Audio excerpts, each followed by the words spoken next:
Okay, now I understand. I understand why so many people are calling Charlie Kirk a racist after he's been murdered. Um, I never really knew Charlie Kirk. I knew of him, but I don't live in America. I live in China, so I don't watch American TV. There's nothing over here to watch. I never watched one of Charlie Kirk's podcasts. Quite frankly, I had no idea he was so religious until after he was murdered. And I've been watching different things about Charlie Kirk since then. And one of the things I've heard is he's this horrible racist. And that struck me as strange because what I did know of Charlie Kirk, how I did see him over here, was go on YouTube and watch those short clips they have. And Charlie Kirk would have these little debates with people from university students from different universities. And usually each clip was, a very short clip, one person, one question, one issue, and it was a back and forth. And I liked it to critique the debates and see how they went. That's all I knew of Charlie Kirk. Then he gets assassinated.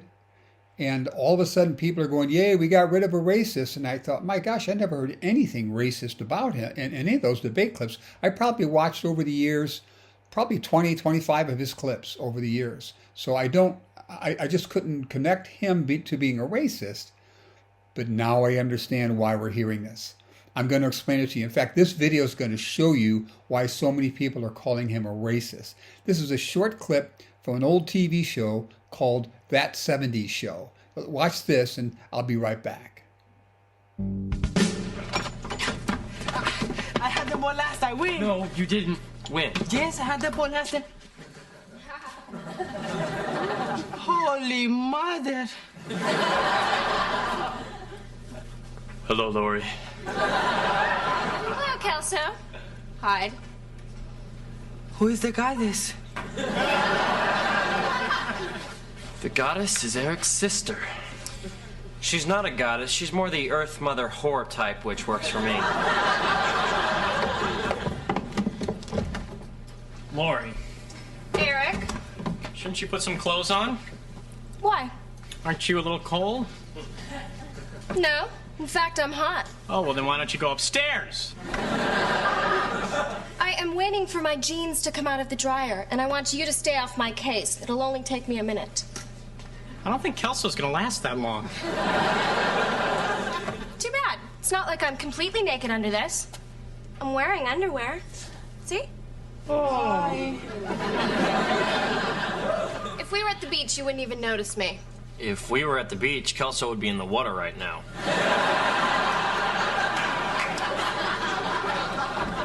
So I understand you have the wagon now. I want to borrow it tomorrow night. I need it. Okay, but I need a favor. For you? I don't think so. Come on. Look, just tell Mom I'm too old for surprise parties. But you're the baby. Mama loves her baby.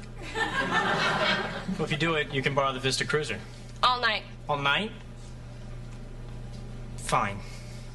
Then it's a deal. Baby.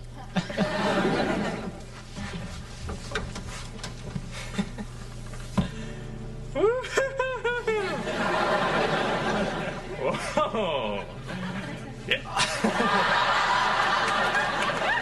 Your sister wants me. I mean, you saw her coming on to me, right? Let him go. Remember? I said, hello, Lori. And Lori said, Hello, Kelso. I'm waiting, and I want you, baby. Take me now. I need it. Bad. I need it. All night. And Mama loves her baby.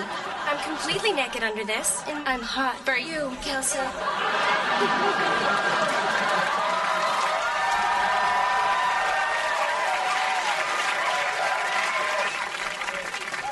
what?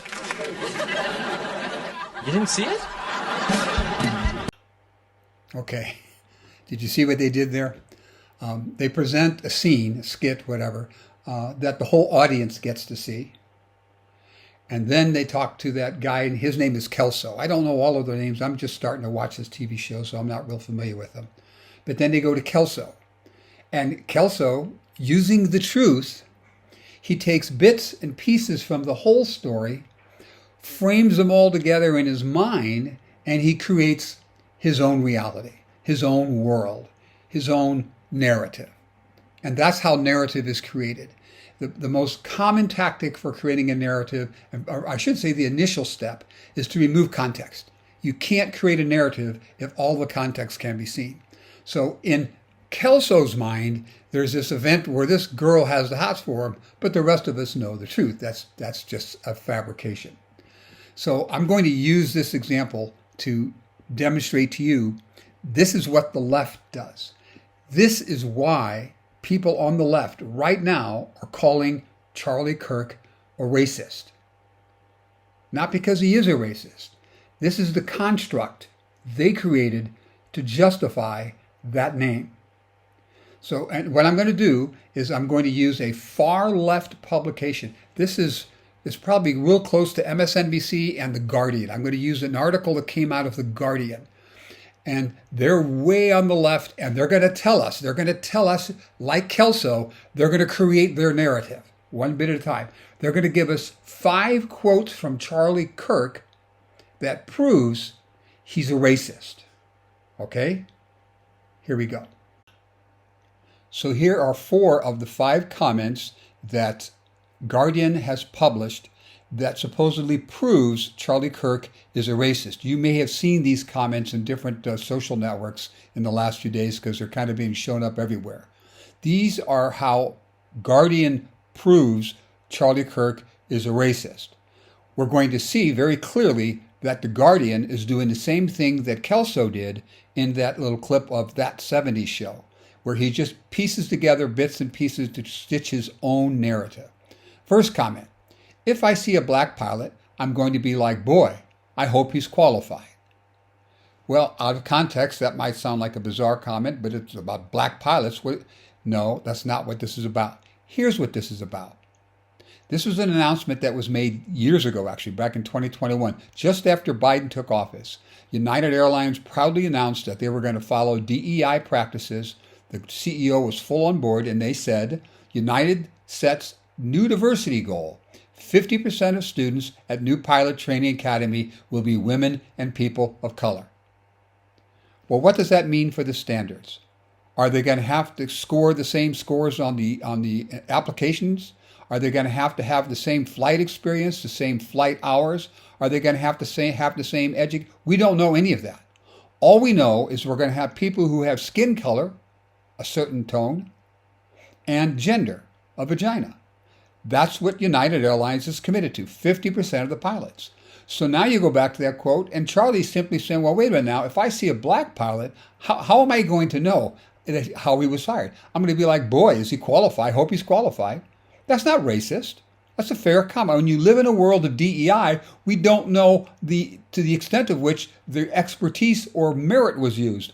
All we understand is that skin color was used, or perhaps gender was used. Not racist. Second comment. If you're a WNBA pot-smoking black lesbian, do you get treated better than a United States Marine? Whoa, where's that coming from? Let's put it into context. When this happened, this was several years ago, I think 2022, the United States had a prisoner. It was a Russian arms dealer. His name was Victor. Russia had 2 prisoners. One was a United States Marine. His name was Paul Whelan. And the other was Brittany Griner. She plays in the WNBA. She smokes pot. She's black, and she's a lesbian. So the comment is not false at all. We go back to, we say, if you're a WNBA pot-smoking black lesbian, here's what I think pissed off people on the left and wanted to turn this into a race bin.